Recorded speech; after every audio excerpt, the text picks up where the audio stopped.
大家好，上一集我哋講咗我叫咩名，我係邊度人，我住喺邊度，同平時我鍾意做咩。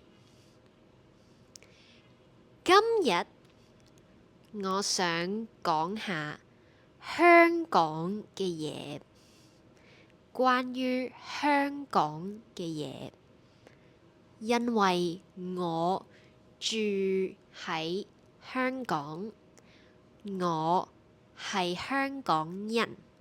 Before we start, I just want to tell you all real quick that I've made a self-study guide for this video. The link to purchase is in the description down below. It has the whole transcript without and with English, a comprehension quiz, a vocabulary list, and also a guide for you to make your own sentence. Again, link is in the description down below. Now let's get into the video.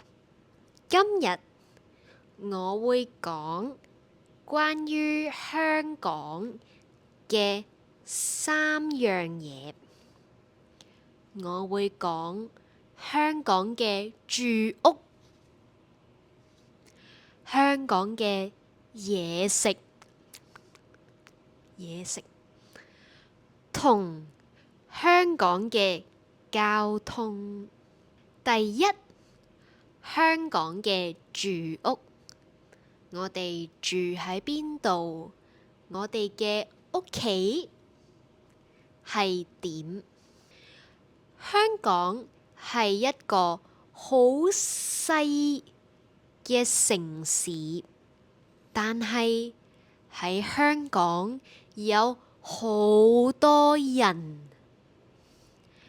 有差唔多800萬人，因為好少地方，但係好多人，所以香港嘅住屋好貴，我哋俾好多錢，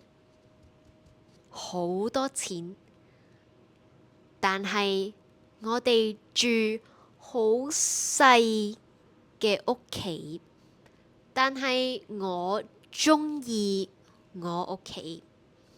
你呢？你鍾唔鍾意你屋企啊？第二，我想講香港嘅嘢食。香港有好多好食嘅嘢食同好飲嘅嘢飲。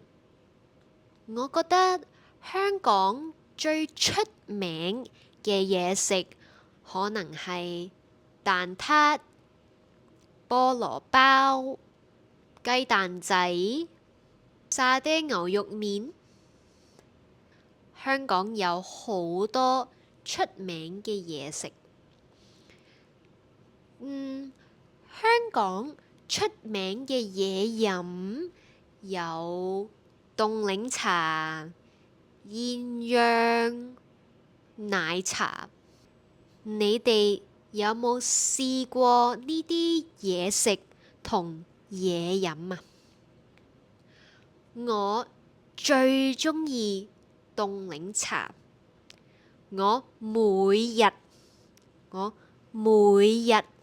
都飲一杯凍檸茶。香港有好多餐廳，餐廳係我哋食嘢嘅地方。香港有好多唔同嘅餐廳，例如有中國餐廳、泰國餐廳、西式餐廳、越南餐廳、印度餐廳、日本餐廳，有好多唔同國家嘅餐廳，所以喺香港食嘢永遠唔會悶。第三，關於香港嘅公共交通。香港有好好嘅公共交通，好方便嘅公共交通。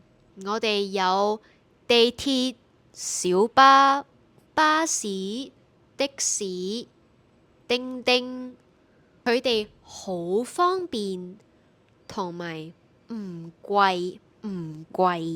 你呢？你覺得香港嘅公共交通方唔方便啊？你最鍾意邊個公共交通啊？我最鍾意叮叮。你呢？多謝你哋睇第2集，下一集第3集我都會講關於香港嘅嘢，但係我會講關於香港嘅人同文化。再見。